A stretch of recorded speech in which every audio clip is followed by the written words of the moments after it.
제가 기도하고 우리 함께 하나님의 말씀 나누도록 하겠습니다. 기도하겠습니다. 살아계신 하나님, 오늘도 우리가 예배할 때 하나님의 마음과 뜻을 알게 하시고 하나님 안에서, 하나님 뜻 안에서 오늘도 우리 살게 하여 주시옵소서. 예수님께서 가르쳐 주시고 보여주신 길, 그 십자가의 길과 걸음, 하나님 우리가 외면하지 않도록 성령이여 힘 주시고 지혜 주셔서 오늘도 우리를 십자가에 서신 예수님 앞에 인도하여 주셔서 그 예수 그리스도의 보혈의 은혜로 말미암아 오늘도 아바 아버지를 예배하며 경배하게 하여 주시옵소서. 예수님, 나로 말미암지 않고는 아버지께로 갈 자가 없다라고 말씀하셨는데 오늘도 그 예수님의 보혈 안에서 분명하고 정확하게 하나님을 아바 아버지로 만나는 시간, 이 시간 허락하여 주시옵소서. 오늘도 말씀을 듣겠습니다. 이 말씀 앞에 지혜를 주시고 이 말씀이 곧 지혜가 되어 우리를 세상 살게 하여 주시옵소서. 주님께 모든 것들 맡기며 사랑하신 예수님으로 간절히 기도했습니다. 아멘. 우리 함께 하나님의 말씀 나누도록 하겠습니다. 저희 공동체가 나눌 하나님의 말씀은 마태복음 13장 1절부터 3절까지 말씀입니다. 본문 메시지의 제목은 비유입니다. 비유라는 제목으로 함께 하나님의 말씀 나누도록 하겠습니다. 마태복음 13장 1절부터 3절까지 말씀입니다. 신약성서 20페이지에 있습니다. 제가 본문 메시지 봉독하도록 하겠습니다. 그날 예수께서 집에서 나가사 바닷가에 앉으심에 큰 무리가 그에게로 모여들거늘 예수께서 배에 올라가 앉으시고 온 무리는 해변에 서 있더니 예수께서 비유로 여러 가지를 그들에게 말씀하여 이르시되 씨를 뿌리는 자가 뿌리러 나가서 아멘. 아멘.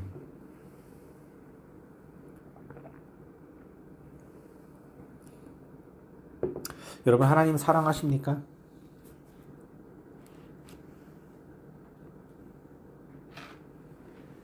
하나님은 우리가 하나님을 사랑하는 것보다 더 큰 사랑으로 우리를 사랑하십니다. 그 사랑의 하나님은 오늘도 말씀하십니다. 여러분, 하나님은 말씀으로 세상을 창조하셨습니다. 공허함과 혼돈과 깊은 흑암 중에 어둠이 가득한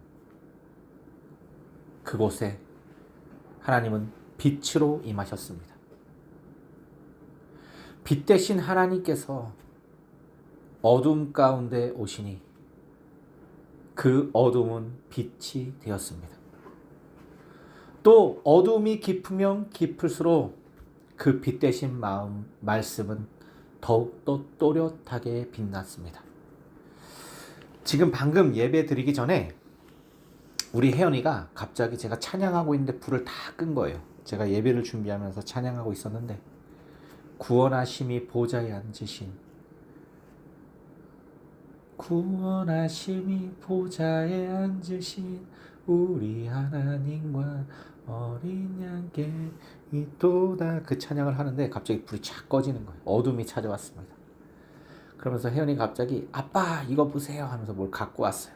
그것은 혜연이가 요즘에 굉장히 소중하게 여기는 야광으로 된 조그만 백조였습니다. 백조가 반짝반짝 빛나는 것을 발견했나 봐요. 그래서 그거를 저한테 보여주고 싶어서 불을 다 끄고 찾아왔어요. 세상이 빛을 비출 때에, 그리고 여기 전등이 켜져 있었을 때 혜연이의 저 작은 오리 장난감, 백조 장난감은 빛인지 몰랐습니다. 근데 어둠이 찾아오니 혜연이의 장난감이 야광으로 된 장난감이었어요. 조그만 장난감이 반짝반짝 빛을 내고 있었습니다. 어둠이 찾아오니 빛은 더 또렷해졌습니다. 어둠이 찾아오니 빛은 더욱더 자신이 빛이라는 것을 증명하고 보여줬습니다. 오히려 어둠이 빛을 더 돋보이게 합니다. 하나님의 말씀이 그렇게 어둠 가운데 임하셨습니다. 빛이 있으라. 그리고 그 빛 대신 그 본체는 이 땅에 육신이 되어 이 땅에 오셨습니다. 요한복음은 하나님의 독생자이신 예수님께서 어두운 가운데 빛으로 이 땅에 오셨다라고 말씀하십니다. 그리고 그 빛은 곧 말씀이라고 말씀하십니다. 여러분, 오늘 마태복음 13장의 이야기는 이렇게 시작합니다. 그날, 여러분, 그날이 언제입니까? 그날. 여러분들에게 그날은 있습니까? 그날 밤 또는 그날. 여러분들이 지금 결혼하신 배우자를 만났던 그날 기억하십니까? 저는 제 아내를 만났던 그날을 분명하게 또렷하게 기억합니다. 제가 신학교에 입학하면서 하나님 앞에 3가지를 기도했습니다. 첫 번째는 동역자를 주십시오라는 기도였습니다. 동역자. 그때 지금도 제가 캐나다에 있지만 제가 힘들고 어려울 때마다 전화하는 저의 아주 나이 많은 형님이 계시는데 친구처럼 그렇게 지납니다. 그 형님도 저를 때때로 친구라고 그렇게 표현하기도 합니다. 동역자를 만나서 계속 교류하고 있어요. 그리고 영적 아비, 영적 스승을 달라고 기도했습니다. 여러분 잘 아시는 이명소 목사님을 제가 신학교에서 만났습니다. 북한 선교학이라는 처음 신설된 과목을 가르치면서 진짜 북한 선교를 하고 계신 스승을 만났어요. 만나서 보니까 그분은 제가 중학교 때 교회에서 선교부장을 하고 있었는데 그때 희년 선교회라는 곳으로다가 저희가 선교 헌금과 선교 활동을 하고 있었는데 그때 담당하셨던 분이셨습니다. 참 세상이 짧아요. 작습니다. 그리고 저는 배우자를 위해서 기도했습니다. 그때 IMF 홍보를 하기 위해서 제 아내가 들어와서 홍보를 하고 있었어요. 그때 갑자기 제 옆에 있는 제 동기생이었던 한 전도사님이 형님하고 되게 저 자매님하고 잘 어울릴 것 같아요 그랬습니다. 그리고 저는 그날을 잊지 못합니다. 제 아내를 처음 만난 날이에요. 여러분, 여러분들에게도 그 날이 있으십니까? 그날. 오늘 마태복음의 시작은 그날로 시작합니다. 그날 예수님께서 집에서 나간 그날이었었어요. 왜 예수님은 집에서 나갔을까요? 그리고 예수님은 그날 바닷가로 가셨습니다. 그리고 바닷가에 앉아 계셨어요. 수많은 사람들이 몰려들기 시작했습니다. 왜 그렇게 많은 사람들이 예수님께 몰려들었을까요? 그것은 바로 말씀을 듣기 위해서였습니다. 예수님이 하시는 말씀을 듣기 위해 수많은 사람들이 몰려들었어요. 그리고 예수님은 그 수많은 인파들이 몰려드는 것을 보시고 바로 배로 올라가서 앉으셨습니다. 배에 올라가 앉으셨어요. 그랬더니 사람들이 더 많이 몰려들었습니다. 온 무리는 해변에서 예수님을 더 자세히 보려고 다 서서 있었어요. 예수님 마치 굉장히 큰 무대에 주인공처럼 그렇게 배에 앉아 계셨습니다. 그리고 예수님께서 여러 가지 비유로 말씀하셨어요. 비유라는 것은 첫 번째, 쉽게 말하다라는 뜻을 가지고 있습니다. 쉽게 말하다. 그리고 두 번째는 감추어 주다라는 뜻을 갖고 있어요. 쉽게 말하다 그리고 감추다. 이 감추다를 우리나라 성경은 수수께끼 이렇게도 번역을 했습니다. 그 비유 중에 마태복음은 한 가지 비유를 우리들에게 들려주고 싶어 합니다. 그것은 바로 씨 뿌리는 자의 비유예요. 오늘 본문의 제목은 비유입니다. 이 비유를 헬라어로 파라볼레라고 이야기합니다. 파라볼레.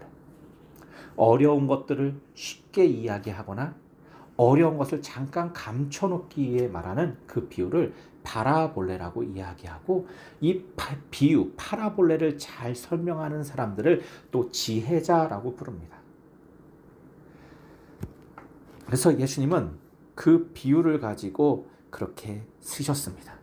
그리고 그 비유의 말씀은 여러분들이 잘 아시는 씨 뿌리는 자의 비유입니다. 그리고 예수님은 비유로 말씀하셨습니다. 잠시만요. 잠깐 꺼주세요.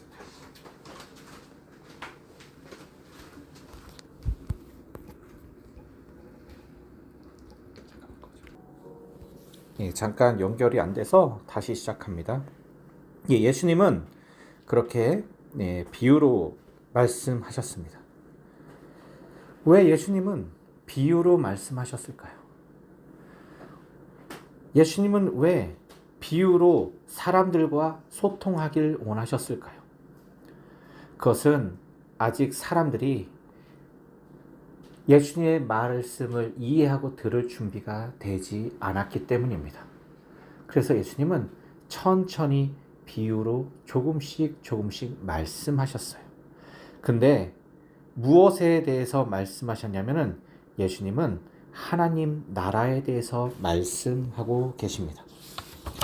예수님께서 비유로 말씀하시는 이 이야기들은 바로 하나님 나라입니다. 여러분, 또한 이 비유라는 단어를 아까 제가 헬라어로 파라볼레라고 이야기했는데요. 히브리 말로 이 비유는 메샬밈이라고 합니다. 이 메샬밈을 비유라고 이야기해요. 잘 알아듣지 못하고 어린 아이들에게 비유로 설명해 주는 거예요. 저도 가끔가다 요즘에 혜연이에게 비유로 많은 것들을 설명해 줍니다. 혜연이가 가끔가다 요즘에 이제 성경 공부를 하다 보면 이것저것을 물어봐요. 그럼 제가 혜연이의 눈높이에 맞춰서 비유로 이야기해 준 것들이 참 많아요. 혜연아, 이거 요즘에 기억나요? 아빠가 요즘에 혜연이 부를 때 어떻게 부르지? 혜연아 이렇게 부르지. 그러면서 이제 혜연이 눈높이로 제가 혜연이의 질문에 답하곤 합니다. 여러분, 하나님의 말씀은 비유로 가득합니다. 이 비유는 하나님이 우리와 소통하려고 하는 언어입니다. 하나님께서 우리의 눈높이로 자신의 마음과 뜻을 이야기해 주시는 거예요. 마치 어린 아이를 안고 있는 엄마가 아직 말도 잘 알아듣지 못하는 아이에게 말을 가르치면서 그 하나하나 가르치는 엄마의 품과 같습니다. 제가 지금은 혜성이가 이제 저만큼 크려고 해요. 혜성이가 태어났을 때 혜성이를 안아들고 저의 말을 전혀 알아듣지 못하는 혜성이에게 아주 많은 이야기를 했습니다. 제가 그때부터 수다스러워졌어요. 우리 혜연이도 마찬가지입니다. 혜연이가 태어났을 때 그 혜연이를 안고 그렇게 수다스럽게 이야기를 했어요. 전혀 알아듣지 못하는 아이들에게. 그리고 저는 이 두 아이들에게 노래를 만들어 주기도 했습니다. 굉장히 유치한 노래예요. 말도 안 되는 노래를 만들어주고 저는 막 기뻤습니다. 혜성이, 아빠가 우리 혜성이 아기 때 만들어줬던 노래 기억나요? 아꿍까꿍 귀염둥이? 네. 지금 들으면 그거 어때요? 유치해요. 유치해요. 너무 유치해요? 혜연이도 기억나요? 아꿍까꿍 귀염둥이? 그거 들으면 어때요? 화장집이 생각나? 아빠가 맨날 불러줬던 거 기억나요? 꼭 안고 아기 때 맨날 젖병 물리고 젖 먹이면서 우유병 빨고 있는 혜연이한테 계속 불러줬던 거 기억나요? 예전에는 그 노래를 우리 아이들이 너무 좋아했는데 지금은 그 노래를 하면 하지 말라고 합니다. 왜냐하면 이제 이 아이들이 장성했어요. 여러분, 스바냐 3장 17절은 이렇게 이야기합니다. 너희 하나님 여호와가 너희 가운데 계시니 그는 구원을 베푸실 전능자시라. 그가 너로 인하여 기쁨을 이기지 못하시며 잠잠히 사랑하시며 너의 이름을 즐거이 부르며 기뻐하는도다 하시리라.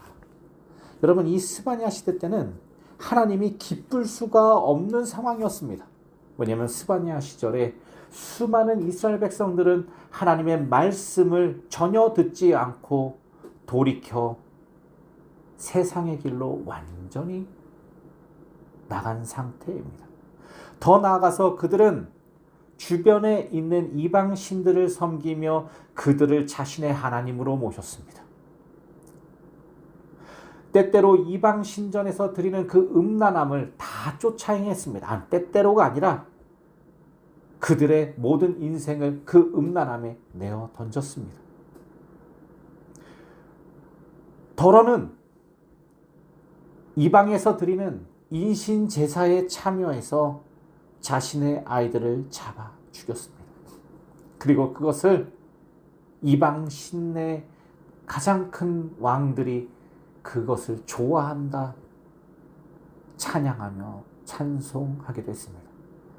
그리고 그들은 그렇게 이방 신전에서 축복을 달라고 소리치며 아우성했습니다. 하나님을 아는 축복, 하나님의 마음을 닮아가는 축복, 하나님과 동행하는 축복이 아닌 이방 신들과 함께 이방 제사에 참여해서 음란하고 패역한 인들을 훨씬 더 사랑했습니다. 그때 하나님은 말씀하셨습니다. 내가 너희들을 정령 버리라. 정령 버리라. 근데 하나님은 그렇게 말씀하시고 그 패역한 이스라엘을 버릴 수가 없었습니다. 왜냐하면 그 이스라엘이 하나님의 백성이었기 때문입니다. 아무리 잘못한 자녀를 엄마 아빠가 버릴 수 없는 것과 같은 것입니다.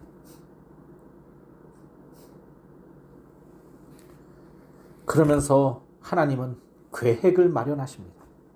이 이스라엘 백성들을 어떻게 구원하실지 계획을 말씀하세요. 그리고 그 계획이 이루어지는 것을 하나님도 꿈꾸십니다. 그리고 그 계획이 이루어지는 모든 것들을 하나님도 꿈꾸시면서 그것을 확신하면서 하시는 말씀이 스바냐 3장 17절이에요. 이것이 하나님의 본심이었습니다. 너희 하나님 여호와가 너희 가운데 계시니 그는 구원을 베푸실 전능자시라. 그가 너로 인하여 기쁨을 이기지 못하시며 잠잠히 사랑하시며 즐거이 너의 이름을 부르며 기뻐하는도다 하시리라. 하나님은 말씀하셨습니다. 심판보다 큰 하나님의 긍휼이 말씀하셨습니다. 그 하나님의 찬가요. 하나님이 우리를 향한 찬송을 지어 부르셨습니다. 하나님이 우리를 향해서 노래하셨어요.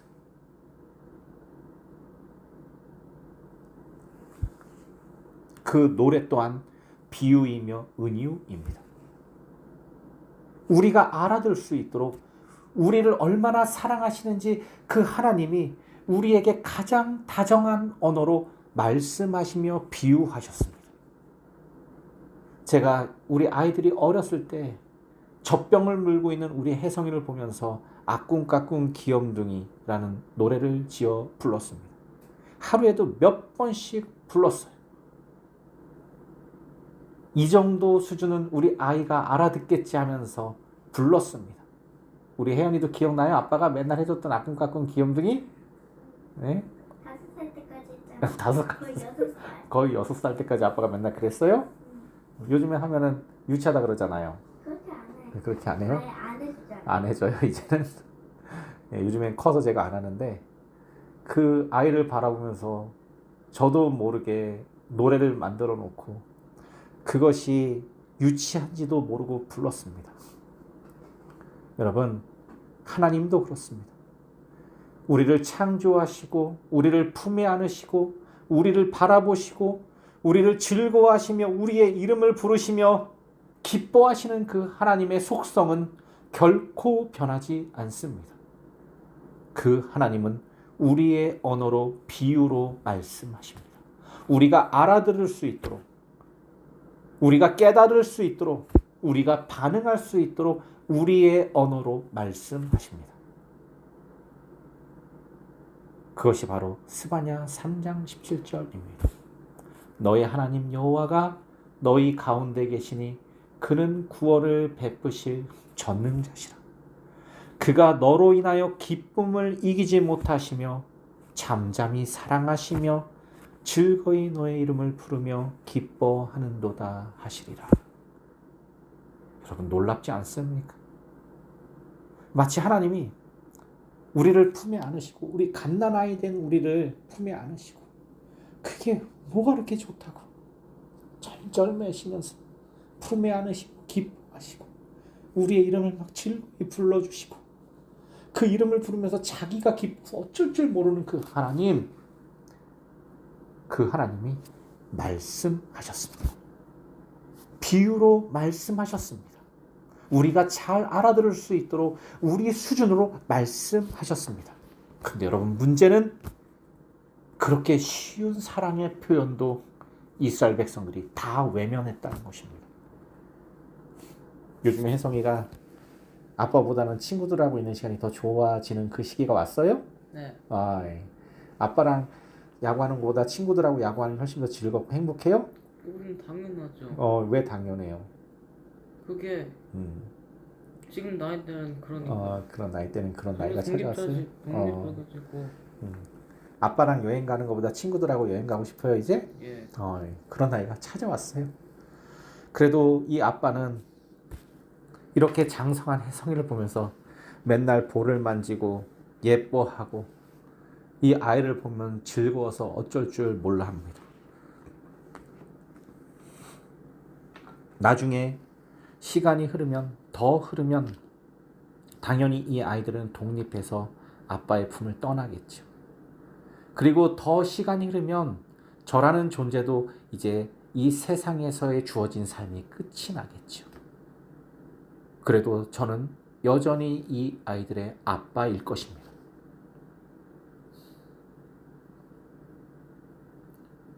아빠라는 존재, 그 존재는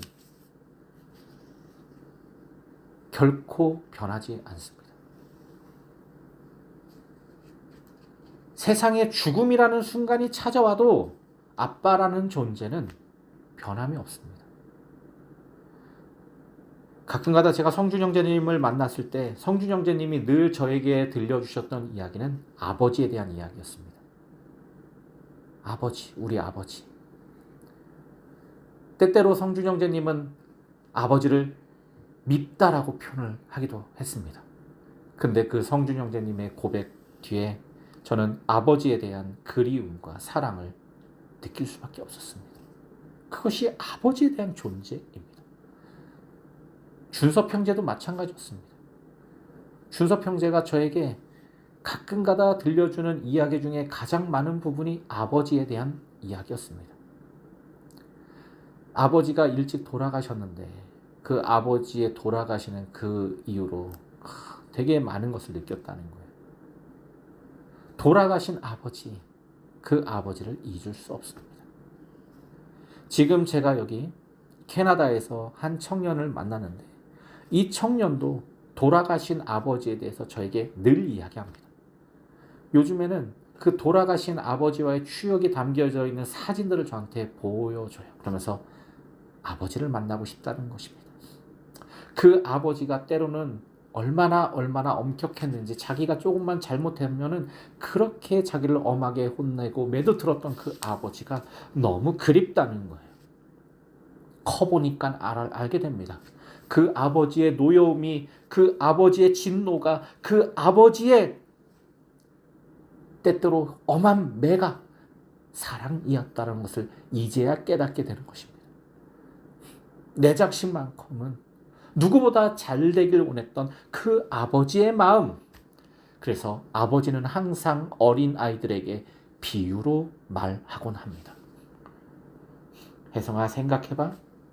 만약에 이게 이렇게 되면 이게 어떻게 되겠니? 아빠도 비유로 참 많이 말해주죠, 혜성이한테? 그때 혜성이 깨달아요? 아직도 못 깨달았습니다. 근데 여러분, 성서에는 이 아버지의 비유가 넘쳐납니다.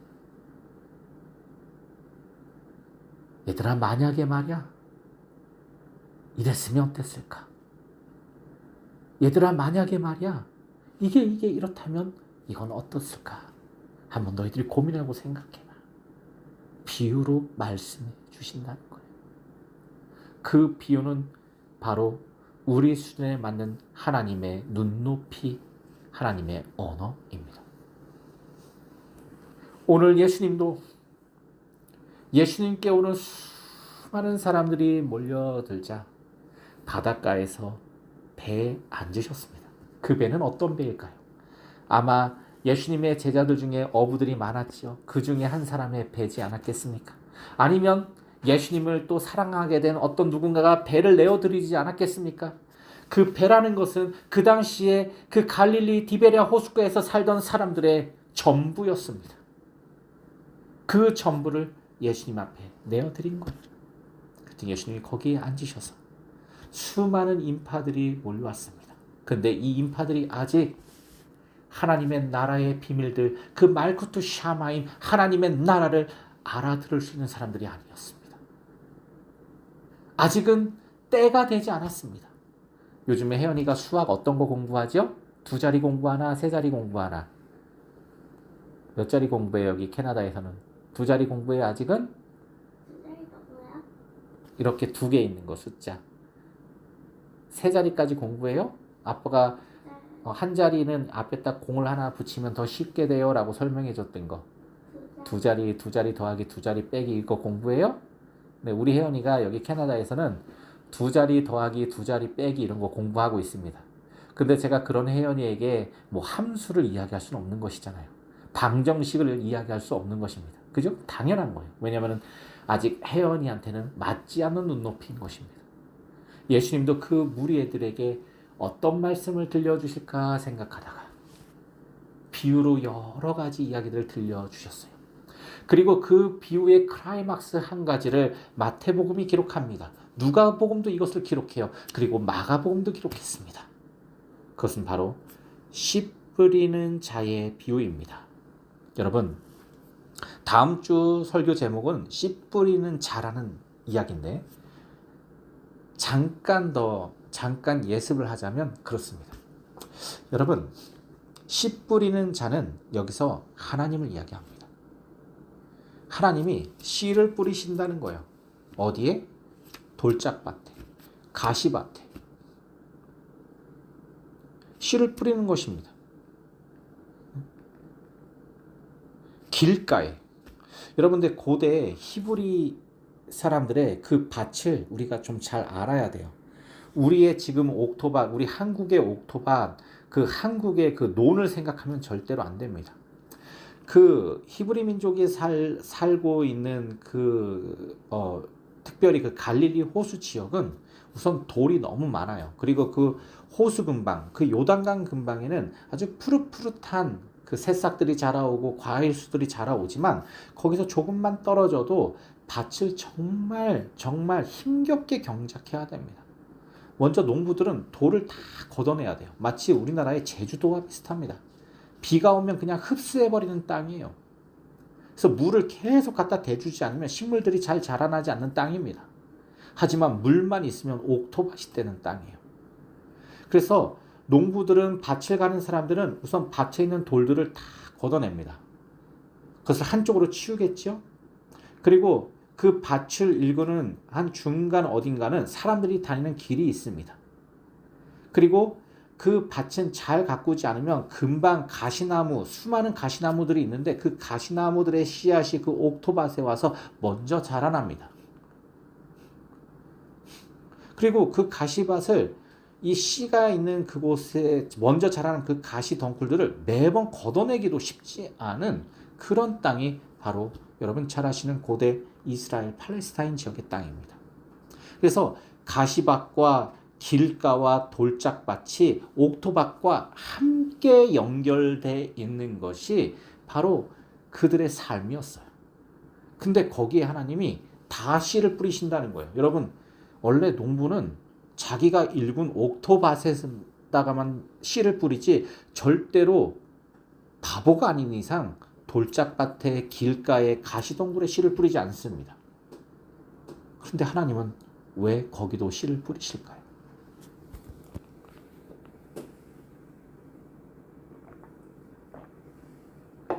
예전에 이 비유는 첫 번째 이렇게만 전해졌습니다. 이 씨 뿌린 자의 비유는 좋은 땅과 나쁜 땅이 있다. 그래서 나쁜 땅, 이곳에서는 믿음이 연약하고 자기가 금방 시들고 믿음이 사라지고 또 세상의 염려와 사단의 유혹으로 말미암아 다 무너지는 땅이다. 그래서 우리의 마음밭을 옥토밭으로 만들어야 된다. 이런 설교를 많이 했어요.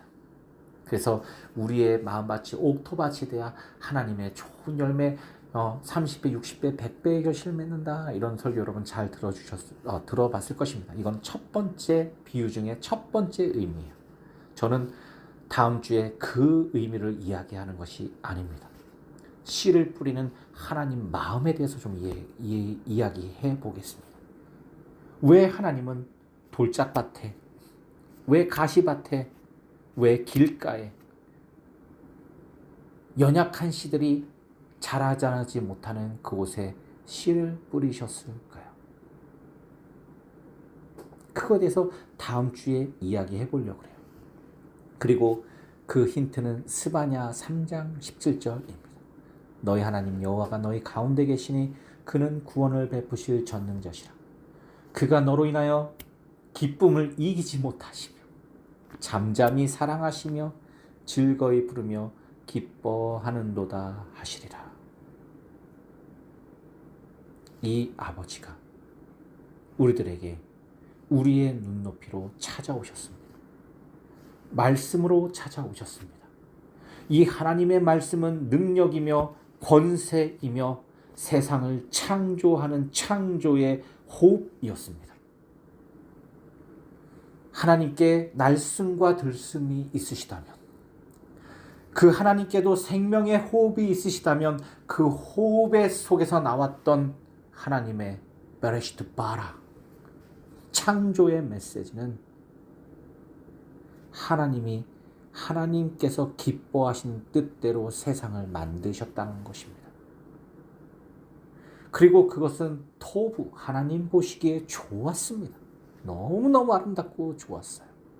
여러분, 토부, 하나님 보시기에 좋다라는 이 토부라는 것, 그 마지막 클라이막스가 무엇이냐? 바로 우리를 창조하셨다는 것입니다. 여러분, 우리가 하나님의 창조를 믿는다는 것은 이 어마어마한 거예요. 이 하나님의 창조를 믿는 순간 여러분 못 믿을 게 없습니다. 이 창조를 믿는 것이 사실 믿음의 시작이거든요. 하나님이 세상을 창조하셨다는 것. 물론 그 방법에 대해서 구구절절 적어놓진 않았어요. 과학제처럼. 성서는. 다만 하나님께서 말씀으로 세상을 창조하셨다라고 선언합니다. 이 선언을 믿는 순간 우리는 못 믿을 게 없습니다. 세상을 말씀으로 이 모든 우주를 창조하신 이 하나님이 여러분 죽은 자 하나 일어나지 못하겠습니까? 이 하나님의 이 능력이 아프고 힘든 자들 그거 치유하나 못하겠습니까? 말씀으로 천하 우주를 창조하신 하나님이 못하실 게 무엇이 있겠습니까? 우리는 단지 그 하나님을 신뢰하며 믿을 뿐입니다.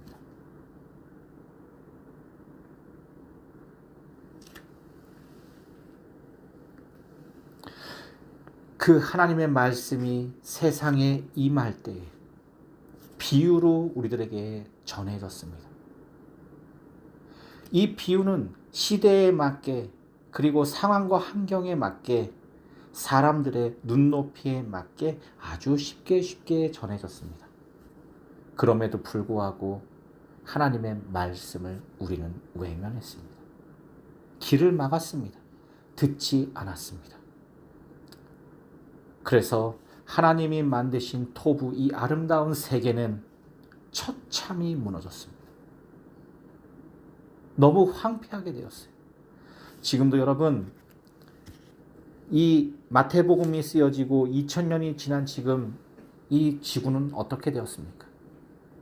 지금 여러분 환경 오염물질이 우리가 숨을 쉴 때마다 들락날락거립니다.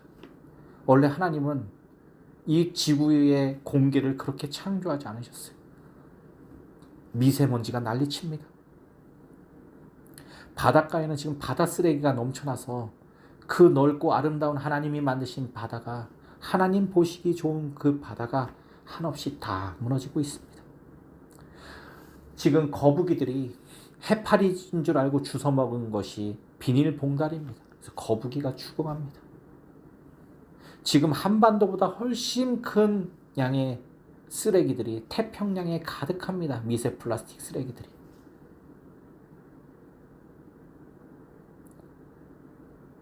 여러분, 하늘을 들어 하늘을 보십시오. 맑은 하늘을 보기가 힘듭니다. 제가 여러분 사진사잖아요. 사진을, 여기 캐나다는 참 아름다운 나라라서 밤에 별을 찍으면, 여러분 장노출로 찍으면은 인공위성들이 얼마나 많이 돌아다니는지 인공위성이 아주 그냥 별자리를 다 막아버려요. 장노출로 찍으면. 그 정도로 하늘에는 인공위성이 가득합니다. 그리고 그 인공위성의 잔해들과 오래된 우주 쓰레기들은 하늘을 뒤덮고 있습니다. 바벨탑 사건처럼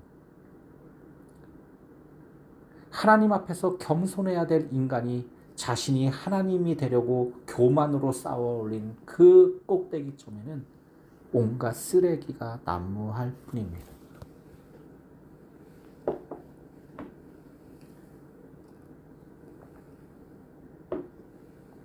그래서 우리는 지금 겸손한 마음으로 하나님의 이 비유에 초점을 맞춰야 될 때입니다. 하나님의 말씀에 초점을 맞추지 못하면 우리의 삶은 애석하지만 이 쓰레기 같은 인생으로 살다가 끝나게 될 것입니다.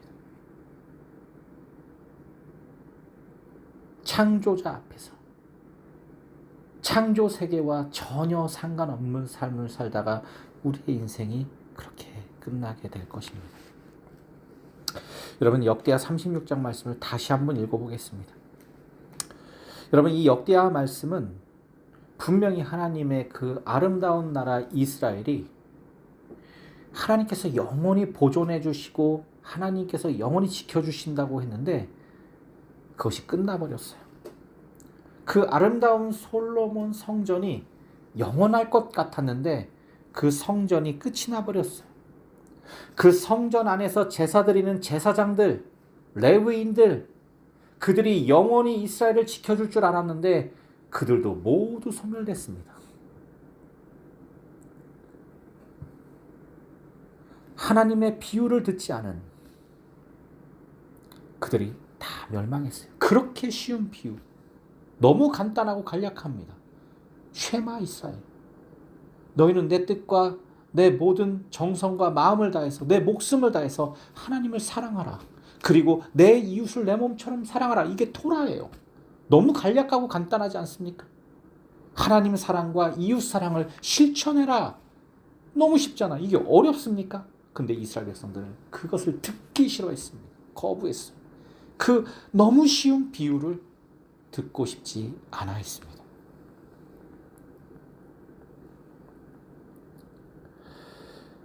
그래서 그렇게 포로기를 살다가 완전히 노예가 되어서 이집트에 400년 종살이한 그 노예 히브리인들을 구원하시고 출애굽하셔서 6월절에 그 어린 양의 보혈을 믿는 사람들을 그렇게 출애굽시켜서 광야로 이끄셨더니 광야에서 그 사람의 힘과 능력으로 얻을 수 없는 매일 아침마다 내리는 새벽마다 내리는 그 만나를 먹게 하시고 그 40년 광야를 다님에도 불구하고 옷 하나 신발 하나 헤어지지 않도록 보호하신 하나님을 매일 그 하나님이 어딨냐고 소리소리 쳤습니다. 하나님께서 두 돌판으로 언약을 세우시고 하나님이 너희를 지키시고 너희는 어디로 와서 어디로 가야 되는지 다 이렇게 비유로 너무 쉽게 가르쳐 주셨음에도 불구하고 이스라엘 백성들은 우리가 다시 이집트로 돌아가자 아우성이었습니다. 그러다가 아우성 치다가 그 광야에서 다 죽었습니다. 누구도 그 말씀 비유를 듣지 않았습니다. 그렇게 쉬운 비유를 듣지 않았습니다. 그리고 가나안에 들어갔습니다. 1세대들이 다 죽고 2세대들이 다음 세대들이 가나안에 들어갔어요. 가나안에 들어가자마자 한 것은 하나님의 말씀 그 비유를 버리는 것이었습니다.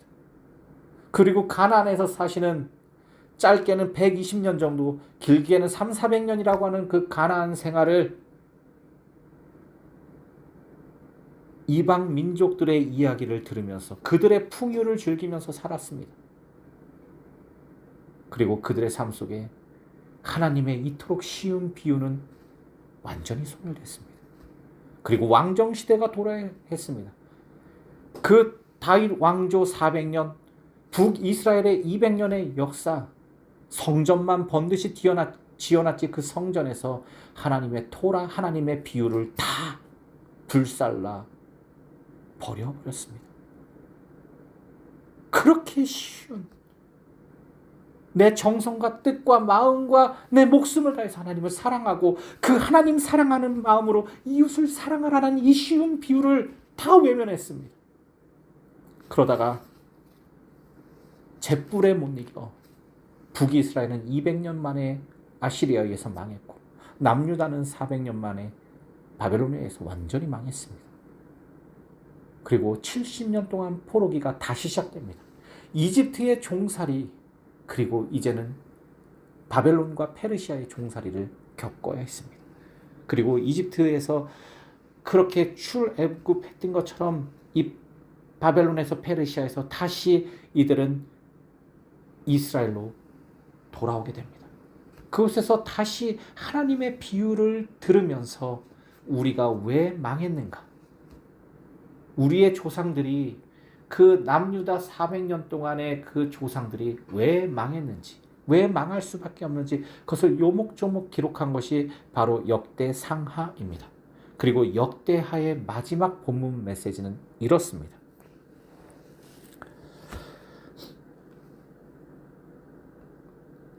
역대하 36장 13절 후반부부터 제가 읽어보겠습니다. 마침내 누부갓네살 왕에게 반항하기까지 하였다.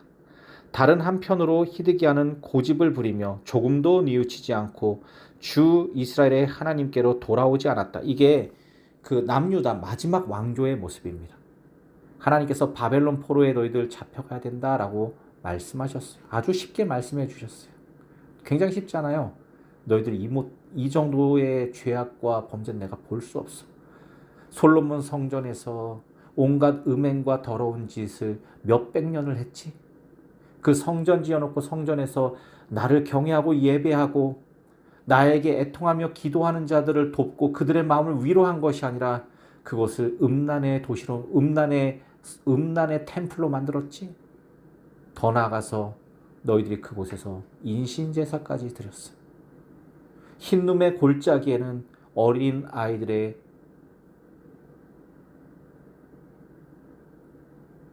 사무치는 메아리가 가득해. 그리고 흰눈의 골짜기에서는 수많은 어린아이들의 인신제사드린 어린아이들의 뼈가 발견되었습니다.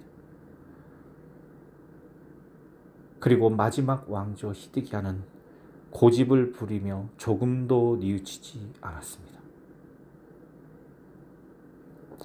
주 이스라엘의 하나님께로 돌아오지 않았다. 지도급 인사들인 제사장들과 일반 백성도 크게 죄를 지어 이방의 모든 역겨운 일을 따라 하였으며 마침내 그들은 주님께서 자신의 것으로 거룩하게 하신 예루살렘 성전을 더럽히고 말았다.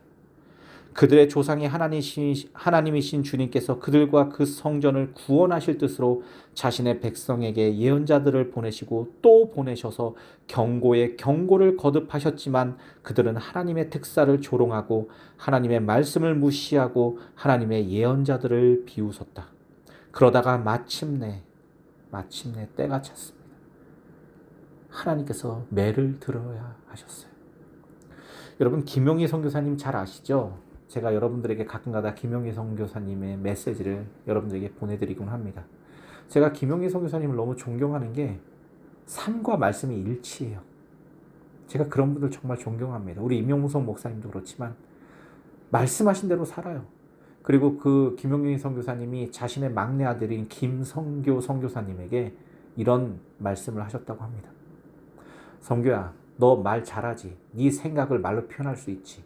그랬더니 이 김성교 선교사님이 자신의 아버지에게 네 라고 말씀했다고 해요. 그랬더니 이 김용희 선교사님이 그 김성교 선교사님에게 뭐라고 말씀하냐면 이렇게 말씀했다고 합니다. 내가 말로 전하는 것이 복음이라면 생각에서 바로 입으로 그 말을 꺼내면 안 되고 그 네가 말하고자 하는 것을 삶으로 한번 살아봐. 깊게 살아보고 그 말씀이 입이 아닌 너의 삶으로 인정되고 받아들여질 때 그때 말해. 그러니까 말 조심하라는 거예요. 생각한 대로 바로 떠버리지 말라고 경고하셨다고 합니다. 너가 그것을 하지 않으면 복음을 전하고 내가 버림받는 아주 불쌍한 인상이 될 수 있어 라고 경고하셨대요. 참 멋있는 아버지 아닙니까? 제가 오늘 이 이야기를 우리 혜성이와 함께 듣고 있었어요. 그리고 때로는 김성교 선교사님이 그 복음의 아버지 아닙니까? 김용희 선교사님. 요즘에 진짜 한국을 깨우고 계시잖아요. 그 김용희 선교사님이 이 김성교 이 막내 아들이 한 번은 엄청나게 큰 사고를 쳤다고 해요. 그래서 그때 김용희 선교사님이 아프셔가지고 침대에 누워 계셨는데 너 성교 오늘은 아빠가 매를 좀 들어야 되겠다. 그래서 네가 직접 네 몽둥이를 가져와 했대요. 그래서 이 꾀가 났대요. 오늘은 아버지가 진짜 날 때릴 것 같으니까 지금 아버지 몸도 안 좋고 그러니까 아버지가 들 수 없는 몽둥이를 갖고 가야지 이러고 들고 왔대요. 들었지 아까 혜성과 같이. 그래서 그거로다가 기껏해 한두 대 때리고 말겠지 뭐 이러고 들고 왔대요. 근데 아버지가 온 힘을 다해서 본인을 한 200대가량을 때렸다고 합니다. 근데 오기로 참았대요. 더 때리려면 때리십시오 하면서 꾹꾹 참았대요. 그때 고등학생인가 그랬다고 합니다. 그러면서 200대를 툭툭 때려가시면서 아버지의 눈과 그 코에 맺혀지는 그 눈물들을 보았대요. 엄청난 사랑의 매주. 그때 정신 차렸다고 합니다. 내가 인격적인 하나님 한번 믿어보자. 우리 아버지가 이야기하는 저 하나님 나도 한번 만나보자. 그러면서 이 김성교 선교사님이 아버지의 길을 그대로 따라가고 있습니다. 그 아버지가 가신 길은 하나님의 길이죠. 예수님의 십자가의 길입니다.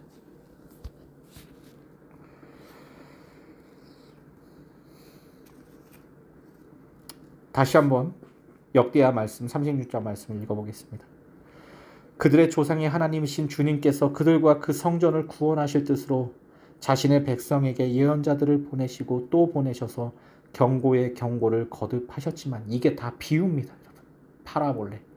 비유예요. 네. 히브리 말로다는 메샬민이라고 합니다. 메샬민. 비유. 우리가 충분히 알아들을 수 있도록 경고의 경고를 거듭하시고 비유의 비유를 거듭하셨습니다. 우리의 눈높이로. 그 모두를 외면했어요. 그들은 하나님의 특사를 조롱하고 하나님의 말씀을 무시하고 하나님의 예언자들을 비웃었다. 그러다가 마침내 자신의 백성을 향한 주님의 분노가 치솟으시니 백성을 바로잡을 길이 전혀 없었다. 하나님께서 바벨로니아의 왕을 불러다가 자신의 백성을 치게 하셨다. 매를 드셨지요. 그래서 그 왕은 유다의 젊은이들을 닥치는 대로 칼로 쳐 죽였다. 심지어는 성전 안에서도 그러한 살육을 삼가지 아니하였다. 그리고 그들은 바벨론의 노예 생활로 들어갈 수밖에 없었습니다. 근데 하나님은 그 바벨론에서도 그 패역한 이스라엘을 버리지 않으시고 지켜보십니다. 그리고 그들의 언어로 어떻게 다시 가장 쉬운 비유로 말씀하실까 생각하십니다. 그리고 그 하나님의 생각이 전해진 것이 여러분 우리가 지금 묵상하고 있는 이 에스라, 느헤미야, 에스라 성서입니다. 학개서 우리가 함께 묵상하고 있죠. 역대하를 지나서 우리가 함께 혜성이가 함께 묵상했지? 혜성아? 에스라 말씀, 학계 말씀, 느헤미야 말씀 함께 묵상하고 있죠? 묵상하고 있습니다. 혜연아 너무 쉽지? 학계 선지자 말씀이 뭐예요?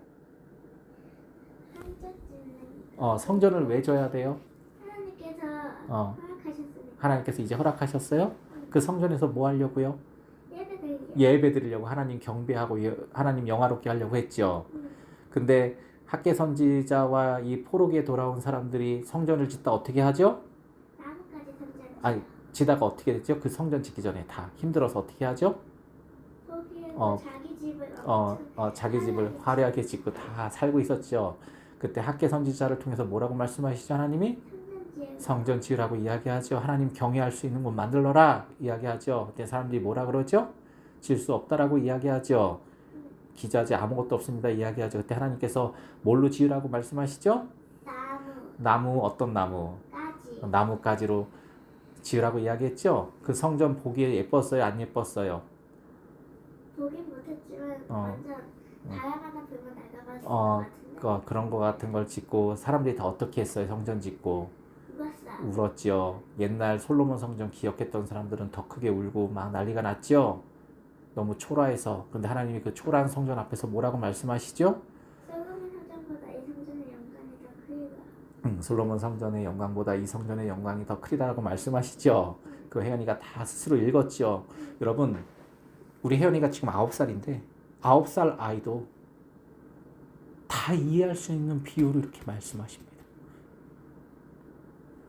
성전이라는 건 화려할 필요 없다. 하나님을 진심으로 만날 수 있는 곳이면 된다.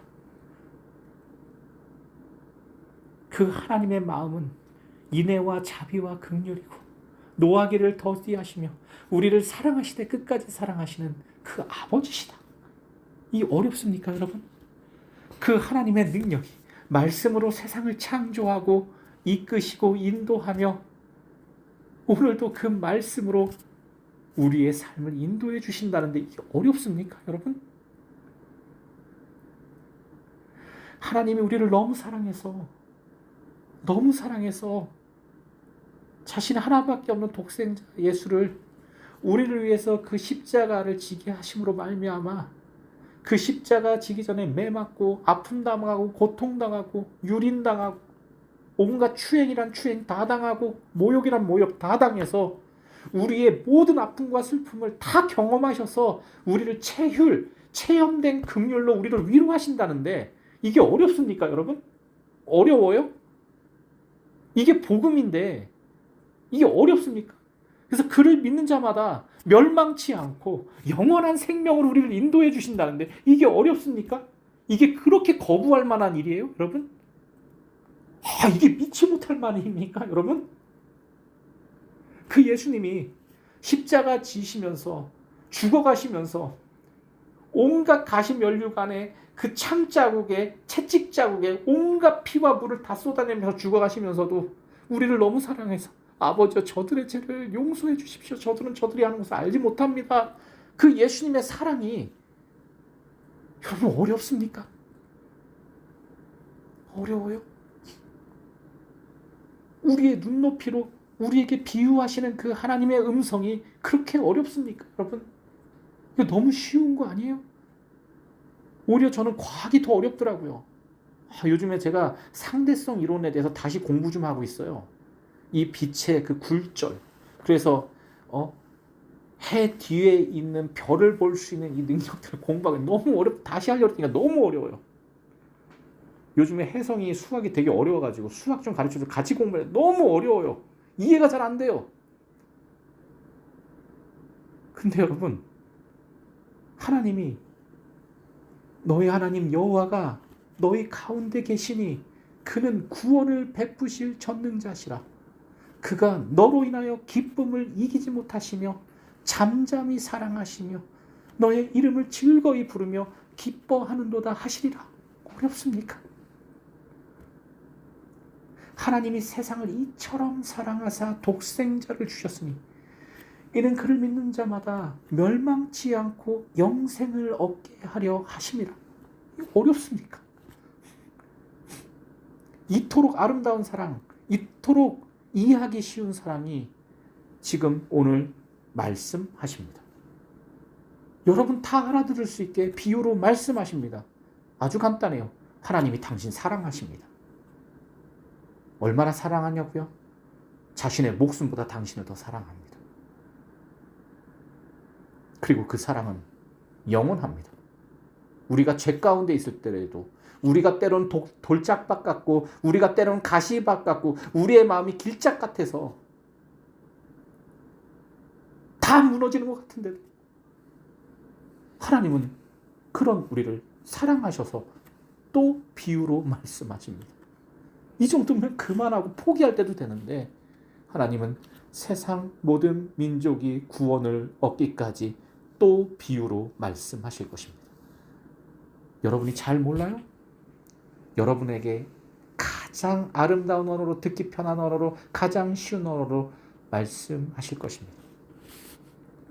저도 우리 아이들이 어렸을 때, 태어났을 때, 아직 말을 못할 때부터 이 아이들이 언젠가는 알아들을 아주 쉬운 언어로 아이들에게 노래를 불러주었습니다. 아꿍 까꿍 귀염둥이, 뭐지 혜성 그 다음이? 혜성이 혜연이 아빠 노래 불렀지. 예? 예? 엄청 유치한 노래지만 저는 이 아이들과 소통하고 싶었습니다. 그래서 이 아이들을 바라보면서 이 아이들을 향해서 노래를 지어 불렀어요. 그리고 나중엔 이 아이들이 그 노래를 알아듣기 시작하고 따라하기 시작했습니다. 물론 지금은 하자 그래도 안 해요.